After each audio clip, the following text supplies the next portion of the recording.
Bismillahirrahmanirrahim. Assalamualaikum warahmatullahi wabarakatuh. Insyaallah di pertemuan kali ini kita akan melanjutkan ya pembahasan dari materi hari kemarin, yaitu mengenai ahkamul huruf.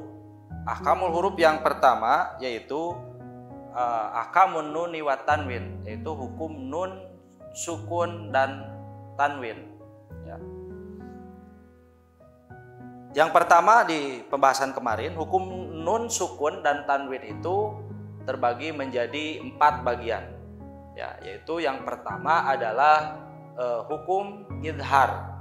Ya. Kemarin sudah sedikit dibahas. Ya. Idhar.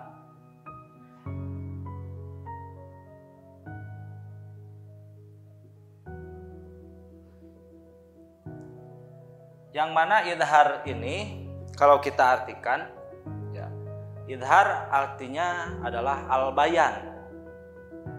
Al-bayan itu adalah jelas ya, atau penjelasan. Jadi idhar artinya adalah jelas. Apanya yang jelas? Karena kita di ruang lingkup bahasan nun, sukun dan tanwin, itu berarti yang jelas di situ adalah bacaannya, ya, bacaan. Jadi yang dibacanya, apanya yang dijelaskan? Yang dibaca jelas itu apa? Ya, yaitu nun, sukun dan tanwinnya. Jadi harus jelas, dalam artian tidak boleh samar, harus sejelas-jelasnya. Tuh. Di kemarin hukum idhar itu hurufnya ada 6, ya. Ada 6, yakni hurufnya itu yang pertama adalah hamzah, yang kedua ha, ketiga ain, keempat ha, kelima ghin, dan yang keenam adalah kha. Ini kalau dalam hakul harf tadi kemarin ya, hakul harf ini dikatakan makhorijul huruf. Makhorijul huruf, di sana ada huruf-huruf ini itu termasuk kepada makhorijul huruf halqiyah, ya, halqiyah. Yang mana halqiyah itu ialah tenggorokan. Jadi huruf-huruf ini keluar daripada tenggorokan, ya. Dan ini dibagi lagi, ya, ada tenggorokan bagian bagian bawah, ada tengah-tengah, ada tenggorokan bagian atas, ada aqsal halqi, ada wastul halqi, ada adnal halqi. Namun secara keseluruhan huruf halqiyah ini termasuk huruf idhar, atau idhar di sini suka disebut idhar halqi, ya, idhar halqi, karena huruf-huruf idhar keluar daripada halq atau tenggorokan. Baik, kita lanjut langsung saja kepada contoh, ya, apabila kita menemukan kalimat-kalimat dalam Al-Qur'an, ya, yaitu nun sukun bertemu dengan hamzah misalkan. Ya. Contoh di Quran ada man amana. Man amana. Ini contoh hamzah, ya. Jadi nun sukun bertemu dengan huruf hamzah. Contohnya man aman. Jadi gimana cara bacanya? Harus idhar, ya, nun sukunnya. Man amana gitu. Jadi jangan mang amana, itu ikhfa. Ya, banyak sekali di Quran contoh-contoh lain. Ya. Timbul pertanyaan, Pak Ustadz, kenapa ini mah hamzah tuh berdiri, itu kan? Hamzah itu kan seperti ini penulisannya. Nah, dalam ilmu tajwid, ya, alif dan hamzah itu beda. Ya, beda. Kalau alif, ya, alif itu disebut alif, ya, yang berdiri seperti ini ketika tidak menerima harokat atau sukun. Baru kalau yang berdiri seperti ini alif itu dikatakan alif ketika dia tidak menerima harkat. Contoh seperti ini, idhar. Nah ini baru dikatakan alif. Ya, dalam ilmu tajwid itu. Nah, kalau yang depan sama padahal berdiri. Ya, itu. Nah, ini bukan alif lagi disebutnya dalam ilmu tajwid, ini disebut hamzah. Karena apa? Alif sudah menerima harokat. Imma itu harokat patah, kasroh atau doma. Makanya di sini juga ini bukan alif lagi karena sudah menerima harokat. Ini dikatakan dinamai hamzah. Ya, jadi ketika ditanya man amana, apa hukum bacaannya? Idhar. Kenapa dibaca idhar? Karena nun sukun bertemu dengan hamzah gitu. Oke. Lanjut. Yang kedua huruf idhar itu ialah ha. Ya. Ha gede, ha besar. Atau orang tua dulu bilang ha dada. Kenapa dibilang ha dada? Karena ketika mengucapkan huruf ha itu getarannya terasa ke dada. Ya, padahal makhorijul huruf ha itu bukan dada, ya, tapi aksol halki, tenggorokan yang paling bawah ini nih, ya, dan getarannya sampai ke dada. Contoh dalam Quran, in huwa.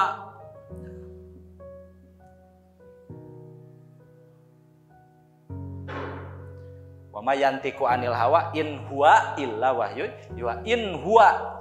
Ya, in nun sukun bertemu ha. Kalau ditanya apa hukum bacaannya? In huwa, in hukum bacaannya adalah idhar. Ya, kenapa dihukum idhar? Karena nun sukun bertemu huruf ha. Ha ini bagian daripada huruf-huruf idhar gitu. Ya. In huwa, awas bacanya harus idhar, harus jelas nun sukunnya, jangan in huwa gitu. Nggak boleh ya, karena hukumnya idhar. Kemudian yang selanjutnya huruf idhar itu ada ain. Ya. Oke. Nah, ada ain. Contoh ain banyak sebetulnya ya Quran. Salamun alaikum misalkan, ya. Salamun alaikum. Biar nggak menumpuk ya, saya tulisannya di sini. Nah, salamun alaikum. Salamun alaikum. Ini idhar, munnya dibaca idhar. Ketika ditanya salamun, apa hukum bacaannya salamun? Idhar. Kenapa dibaca atau dihukumi idhar? Karena tanwin, doma atau domatain bertemu dengan huruf idhar yaitu ain. Ya, karena ain ini bagian daripada huruf-huruf idhar. Ya. Kemudian selanjutnya ada ha, ya. Contoh kalimat yang mengandung hukum bacaan idhar huruf ha, ya. Itu contohnya alimun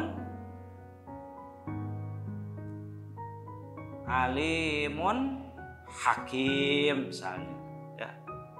Banyak tuh di Quran. Alimun hakim. Alimun hakim hukum bacaannya adalah idhar. Kenapa dibaca idhar? Karena tanwin bertemu huruf ha. Huruf ha ini bagian daripada huruf-huruf idhar. Maka mun di sini harus jelas, ya, harus idhar. Alimun hakim. Yang selanjutnya huruf idhar itu ialah ain, ya. Ghin. Ghin.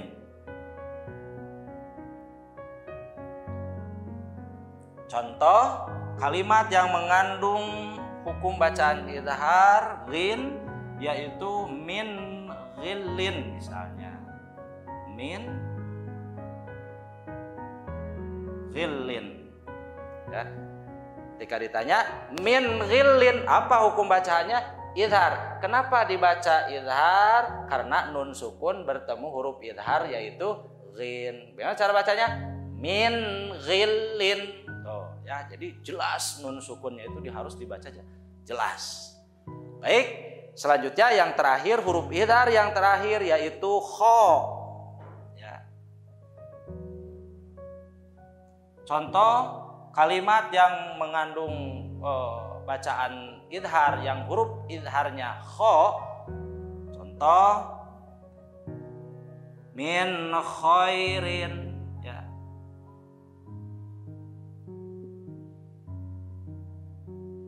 Nah, gitu ya.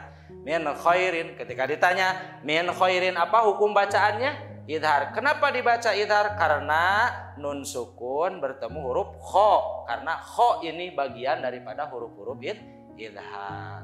Gimana cara bacanya? Sekali lagi, min khairin. Gitu. Itulah mungkin bagian daripada hukum nun sukun dan tanwin.